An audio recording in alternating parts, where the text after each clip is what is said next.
All right, it is 12:30 Pacific time. I'm Mike Lowe. Welcome to SSG Fastball. This is a new live streaming 15-minute little video podcast, I guess you'd call it, that I want to start doing for SSG Baseball weekly, maybe expanding into something in addition to this that would be more like full-on SSG related, but I thought this would be fun to kind of start with this first. Couple quick notes around the league. One, you'll notice I forgot to update the league file apparently. I'm still sitting on Wednesday, December 31st. I could have swore I downloaded it, but I think just with New Year's and everything got a little distracted. So we are at real life January 1st. You all are January 1st, and if you've updated the league file, I'm a day behind. I need to do that before I go ahead and advance the league today. So slight delay after the stream. We'll get into that. Other big news, we have two new GMs joining us. You can see it in the news section here. We have an applicant that just came in, I think last night. His name's Boyd. He's from the UK. He's going to be taking over Houston. I thought there was a message in there saying that, but it doesn't. Yeah, there it goes. It just says Houston selects fresh face. And then we have, thanks to Zach. Zach has a friend who's been interested in joining the league. His name's Tyler. And he is taking over the Orioles, who decided to step away, I think, yesterday or the day before, they told us. So that leaves us with one opening, the Astros. So, yeah, you're in a pretty good spot here on January 1st. So the topic that I wanted to look at today, and by the way, I do have the chat up. If you want to chat, do so on YouTube. That's the one I can see much, much easier than SSG. So whether you're live or later on, I'll keep checking the comments and whatnot. So I wanted to look at, again, new year resolutions, etc. I think every team probably has very, very similar goals, like make the playoffs, try to win a World Series, and that sort of thing. And so, like, if we go in here and we just simply look at the standing section and we look at the playoffs, the playoff tree in particular. So this is what it looked like last year. By the way, someone please remind me. We need to actually do like an official poll. There's been discussion about, like, how do we want to do the playoffs next year? We've expanded the playoffs a few years ago, and that's what you're seeing here. We've expanded it. I think there's some pros. I think there's some cons. I honestly haven't made up my mind of which one I like, but the other option would be, like, let's just go back to what MLB uses. It kind of scales it down a little bit, but I'll get a poll out on that. We can discuss that further too. I see pros and cons to both approaches, but this was using an expanded playoff format. And so, of course, we have a few more playoff teams in here and some surprise teams as well.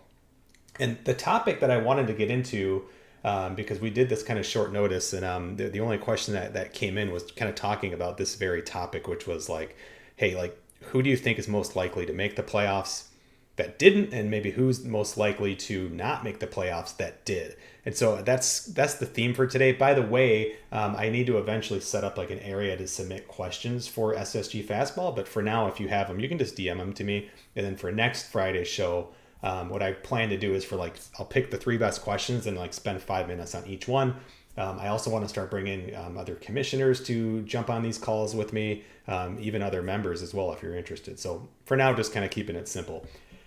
So the simplest way I can explain this in a very short amount of time is this, especially in baseball, because there are so many games, right? 162 games.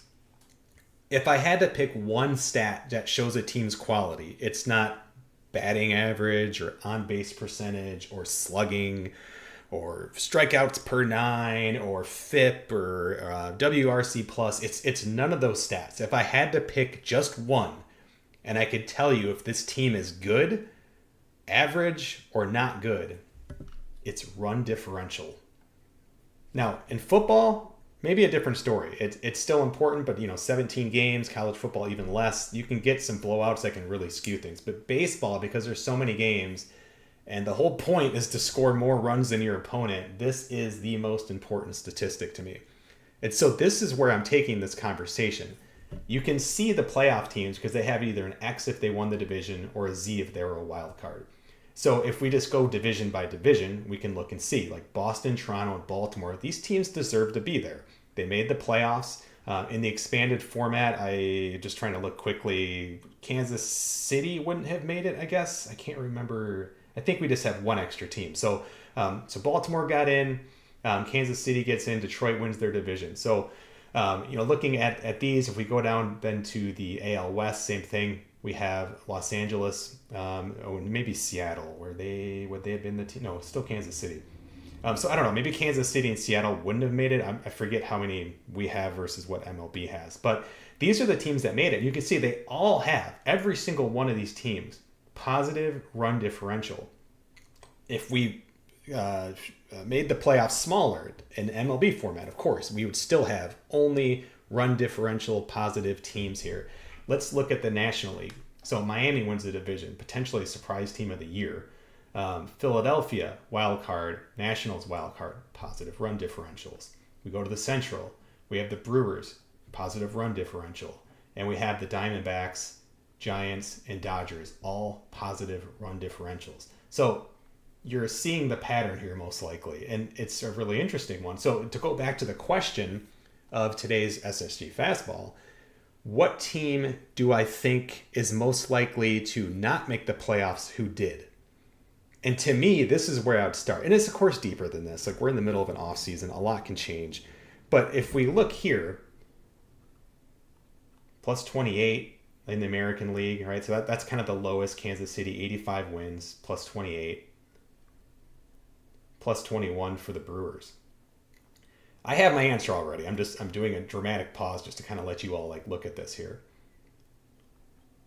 I think the two obvious choices, I mean, again, you can make an argument for Kansas City potentially, but to me, and Zach's going to be mad, the most likely team, isn't this, did they win the World? No, they went to the World Series, right? So the Brewers just got crazy hot, went to the World Series and lost to Boston. But to me, in 7 games, by the way, but they, to me, just looking at this, and there's a few other things we'll look at, they are the most likely team to not make it. Now, they're in a pretty bad division. And so you could say, well, yeah, but they're going to beat up on people. But that's actually one of the reasons why I'm not going to say they won't make the playoffs. Why I think they might be the most likely to not. Because there is so much change that could happen here. Like these teams, I mean, I guess they could get worse, but like they're more likely to get better. Some of these teams, especially like St. Louis, the Cubs, like these teams have big budgets, the Reds. It's interesting to see that. So Reds, by the way, are our other open team. I think I may have said the wrong team earlier. And so, but Milwaukee is a little vulnerable because one, they barely are above 500, I guess, or whatever you want to call it, the break-even point. And their record kind of shows it. So they had a decent year, but to win a division and to get to a World Series, like it's not that it's fluky, but it's like, oof, that's going to be hard to duplicate. But even beyond that, they are the team that I see as, I guess, at the most risk of being a playoff team who won't make it next year. Again, run differential, and then the teams that are in their division. On the flip side of it, there is only one team that did not make the playoffs that has a positive run differential in the entire league, and it's the San Diego Padres. I don't know what is going on here. The fact that they finished 5 games worse than the Rockies, who had negative 27, the only negative run differential in the entire division. Come on, Phil. That is really interesting to me. And so, again, if we're just looking at this screen, and we're going to look at a few more here in just a second, but this is the team to me. It's like, well, geez, if I was putting money on that, that's where I'd go. By the way, shout out to some of the teams, over 100. I mean, that's substantial, right? That's like half run a game, a little more than half run a game that you're averaging above your opponent. So Arizona, San Francisco, Philadelphia. I mean, that's another, if you want to talk about the team that it probably, it's not that they underachieved, it's just a team that's probably going to have more wins than they had last year. 179 run differential, but they didn't win their division. Miami did and had it less, so they were just winning tighter games. Angels, 293 run differential. Tigers, 151. Toronto, a similar boat to Philadelphia. So, keep an eye on Philadelphia. Keep an eye on Toronto. If you're in these divisions, these are teams you need to worry about, not just Boston. These are teams that you definitely need to keep an eye on. Yankees have done a lot this offseason, by the way, just as an aside. They are a team that has probably been one of our more active teams this offseason, so keep an eye out for them too. Speaking of the offseason, so the other thing that I think I want to look at, and I hope my camera doesn't block this here. So we were talking about the Brewers and the Padres. Now this screen here, I can come right out and say this. This screen I think is really cool, but I think it gets people confused a little bit. So what this is showing is like total WAR gained. So in other words, if you had like a 5 WAR player and he left and that's the only change on your team, you're -5. Like that player's gone and they're expecting you to be -5 from what you were last year. And of course, if you added a 5 WAR player, you'd be +5, right? So it's just taking the difference of what you were last year, adding and subtracting the players that you have on your team. What it doesn't take into account, and this is why I put a huge asterisk on this screen and caution people to be careful, it doesn't take into account like people you have in your system that you may be promoted, or there's a 1 WAR player that you have that you know is going to actually produce maybe 3 times that because he's going to get more playing time. Like it doesn't get that specific. It's a very, very simple math thing.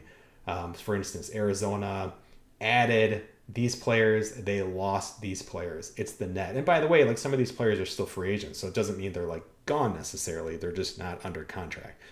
Anyway, let's go look at the Brewers here. So they have added, quote unquote, -4.5. So they've lost 4.5 WAR. So that kind of goes in support of what I was saying earlier, that they are a team, not that they can't or won't, but would be the most likely to me how things are looking here on January 1st, December 31st, because I forgot to update the league file. And then the other team, Padres, so same thing, a team that kind of was probably the most unlucky team according to run differential. They're at -2.7. That number is significantly less than 4.5. I mean, when you start talking like 2 WAR, it's not a huge thing. It can matter. I mean, people lose divisions by 1 game, 2 games certainly, but like that's not a huge thing. Like to me, the big takeaway on SSG Fastball episode 1 is the Brewers and what they do this offseason. When we talk about the topic of playoff teams who might not make it or non-playoff teams who could, the Brewers are the team that stand out the most to me. And I'm just checking the chat. We got 3 minutes left here. 7 people live. This is awesome. I appreciate this, guys. Hopefully it's a lot of people in the league. Very, very cool. My idea with this show is, again, just keeping it really short, weekly, 15 minutes, pick a topic, dig into it, check the chat, that sort of thing. And we're right on schedule with it.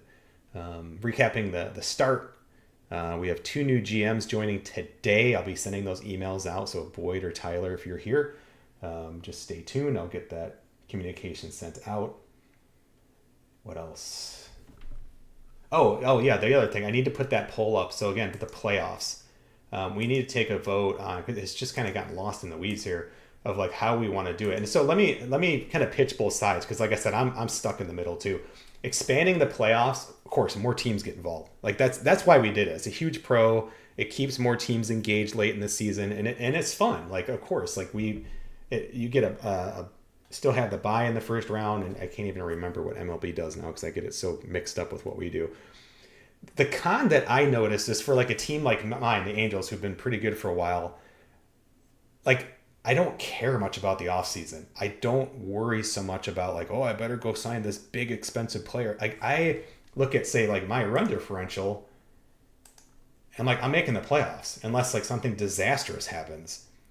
Like, and I don't care. I mean, the math shows like I don't care if I win the division. I don't care if I'm the last wildcard team. Just get in. There's like super short series. It doesn't really matter. There's no data that supports like, oh yeah, the home team does that. Like those short series are just crapshoots.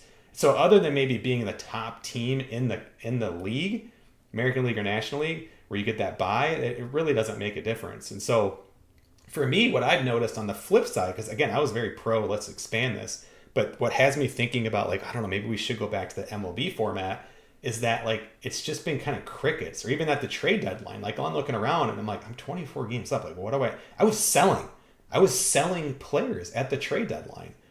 And so like that to me was a bit of a problem. And it could just be, the problem might just be deeper than this. And the fact that like, well, we just have some we've had some really top heavy Tigers, Boston, Toronto have been good for so long. Baltimore on the rise.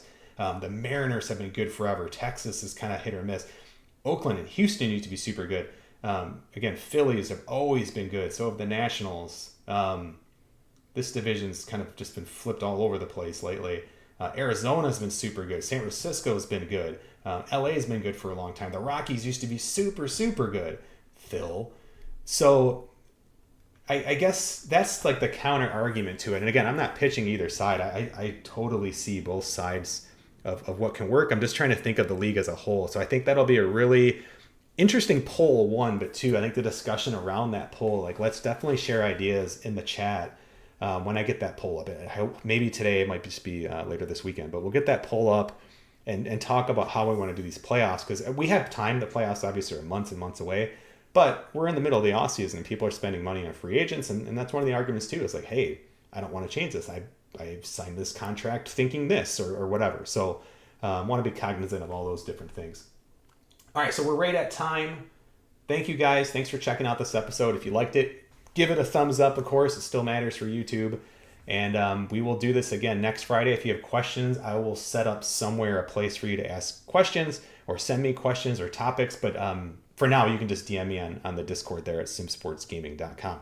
We do have one opening still. It is with the Cincinnati Reds. We filled the Astros today, and we filled the Oriole opening today as well. So reach out if you're interested. There's an application on the website, or we do want you to fill out the application because we need the info from it to get you added. But you can also, if you have questions or something, reach out to any of the commissioners in the league, and we're happy to help. All right, thanks guys. We went a little over on time, but not too bad. Right at 16 minutes. See you next week.